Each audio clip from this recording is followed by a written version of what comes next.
শ্রী শ্রী নিত্যানন্দরাম, শ্রী শ্রী গৌরগুণধাম, ভক্তগণ, আজ এই দিব্য বার্তায় আস্বাদন করব যে ভগবান শ্রীকৃষ্ণের দ্বারকাতে যে অষ্টপাঠ রানী ছিলেন, সেই অষ্টপাঠ রানী তাঁরা কাঁরা, তার তাৎপর্য কি?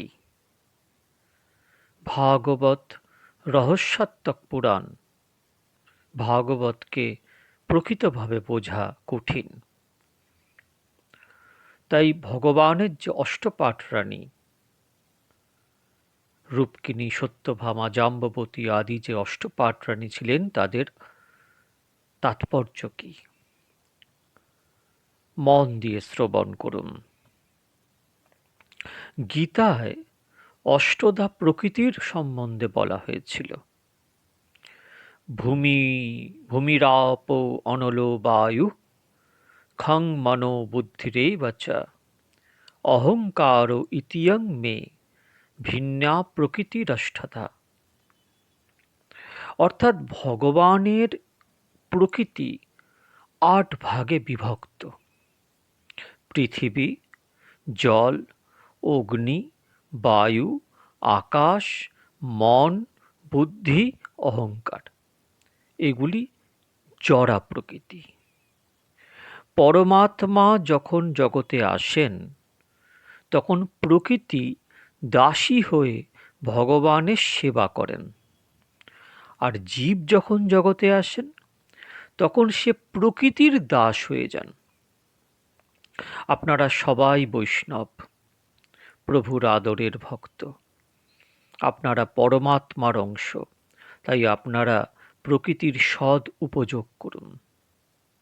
আর যারা সাধারণ জীব, তারা প্রকৃতির অধীন, প্রকৃতির দাস হয়ে প্রকৃতিকে দুরুপযোগ করছে। প্রকৃতি তখন তাদের কাঁদিয়ে ছাড়ছে। জীব বস্তুত পরমাত্মার অংশ, পরমাত্মার দাস। ঈশ্বর অংশ জীব অবিনাশী। কিন্তু জীব মোহবশে নিজের স্বরূপকে ভুলে গেছে।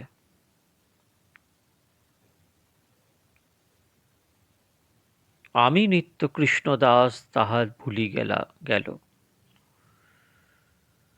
জীব নিত্য কৃষ্ণদাস তাহা ভুলি গেল, অতএব মায়া তারে গলায় বান্ধিল।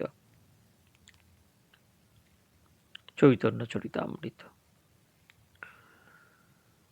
যারা প্রকৃতির অধীন, প্রকৃতি তাঁদেরই দুঃখ প্রদান করেন। অথচ যারা ভগবানের অধীন ও ভক্ত, যারা নিজ স্বরূপকে স্মরণে রাখেন এবং প্রকৃতি মাতার সৎ উপযোগ করেন, প্রকৃতি তাদের ভগবানকে ভক্তি করতে সহায়তা করেন, তাদের প্রকৃতি শান্তি প্রদান করেন। প্রকৃতি শব্দের এক অর্থ হল স্বভাব। মানব নিজ নিজ প্রকৃতির অধীন হয়ে কর্ম করেন। যিনি শান্ত স্বভাবের, তিনি যেখানেই গমন করেন সেখানেই শান্তি লাভ করেন। এই ভাগবত কথা শ্রবণের পরে আপনাদের স্বভাবের সংশোধন হওয়া আবশ্যক। মানবের স্বভাব সংশোধিত হলে জগতের অনেক দুঃখ লাঘব হয়ে যাবে।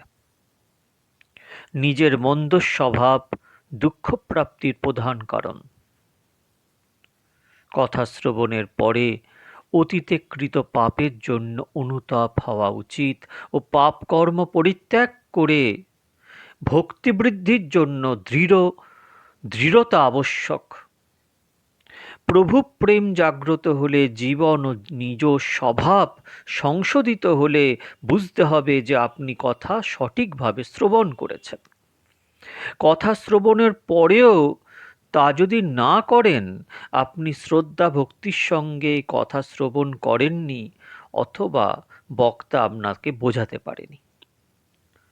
সঠিকভাবে কথা শ্রবণ করা হলে তার যেন নবীন জন্ম হয়, তার পাপ কর্ম পরিত্যাগের ইচ্ছা হবে, স্বভাব সংশোধিত হয়ে যাবে। স্বভাবের সংশোধন করার উপায়টা কি? কি করলে আমাদের এই স্বভাব পরিবর্তন হয়ে যাবে? বহু ধর্মগ্রন্থ পাঠ, যজ্ঞ, দান, তীর্থযাত্রা করলে? না, তা নয়। আপনি অনেক পুস্তক পাঠ করলে তাতে শব্দজ্ঞান বৃদ্ধি হবে, স্বভাব পরিবর্তন হবে না। স্বভাব সংশোধিত না হয়ে শুধু শব্দজ্ঞান বৃদ্ধি হলে মানুষ শুধু মুখে মহাজ্ঞানীর মতো বড় বড় কথা বলবে, পরমার্থ দৃষ্টিতে তার কোনো লাভ হবে না। আপনি দান করলে, যজ্ঞ বা তীর্থযাত্রা করলে পুণ্য বৃদ্ধি হবে, কিন্তু তাতে সূক্ষ্ম রূপে পুণ্যের অভিমান বৃদ্ধি পাবে। পুণ্যের অভিমান করা পাপ। স্বভাব সংশোধনের সহজতম উপায় হল ভগবানের যে স্বরূপ আপনার সবচেয়ে প্রিয়, তাঁর চিত্র বা মূর্তি আপনার সাধন গৃহে স্থাপন করুন। প্রেমের সঙ্গে তার পূজা করুন। আপনার দৃষ্টি অর্থাৎ চক্ষুকে সেখানে স্থির করুন। মনকে স্থির করা কঠিন, চক্ষুকে স্থির করা মোটেই কঠিন নয়। যার চক্ষু ভগবানে স্থির, তার মন ধীরে ধীরে স্থির হয়ে যাবে। সাধারণত জাগ্রত অবস্থায় চক্ষুর দৃষ্টি যেদিকে যায়, মনও সেদিকে যায়। মন যদি কখনো চঞ্চল হয়ে পড়ে, তবুও চেষ্টা করে চক্ষুর দৃষ্টিকে ভগবানের রূপে স্থির করুন। ভগবানের রূপে আপনার চক্ষুর দৃষ্টি স্থির হলে ভগবানের নাম জপ শুরু করুন। নাম জপের সময় ভগবানকে স্মরণ করুন। ভগবান সচ্চিৎ আনন্দ স্বরূপ।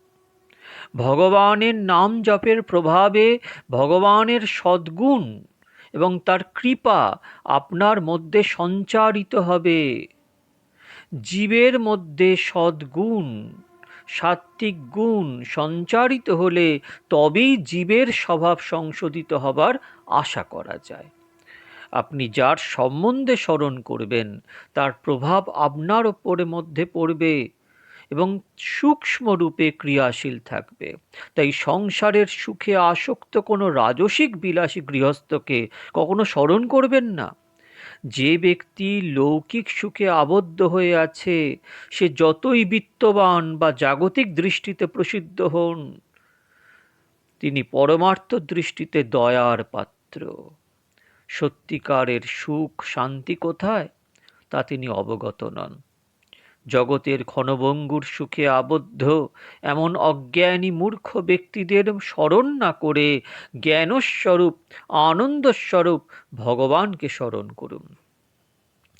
জিহ্বার সাহায্যে ভগবানের নাম বা মন্ত্র জপ করুন। চোখের দৃষ্টি দ্বারা তার প্রতীককে দর্শন করুন। এই সহজ পন্থায় আপনার মধ্যে ভগবানের সদ্গুণ প্রবেশ করে যাবে। জীবের মধ্যে ভগবানের সদ্গুণগুলি প্রবেশ করলে স্বভাব সংশোধিত হবে। স্বভাব সরল হলে, সংশোধিত হলে মৃত্যুর পরে নয়, জীবিত কালেই মুক্তির আনন্দ লাভ হবে।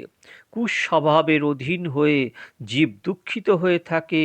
জীব ভগবানের অধীন হয়ে স্বভাবের উপর বিজয় প্রাপ্ত করতে পারে। স্বভাব বিজয়ও ভবেদ বদতি বল্লভ শ্রীহরে। আজকে দিব্যবার্তা এখানেই শান্ত করছি। তার আগে পুনরায় বলছি যে গীতায় যে অষ্টধা প্রকৃতির কথা বলা হয়েছে, এই অষ্টধা প্রকৃতিই হচ্ছে ভগবানের মুখ্য পাঠরানী। এর পরে একদিন আপনাদের শোনাব যে 16,000 যে রমণীকে, যাকে ভৌমাসুর হরণ করে নিয়ে চলে গেছিলেন, সেই ১৬,০০০ রমণীকে ভগবান উদ্ধার করেছিলেন, তার তাৎপর্য কি? তারা কারা? ভালো থাকবেন। শ্রী শ্রী নিত্যানন্দ রাম, শ্রী শ্রী গৌর গুণধাম।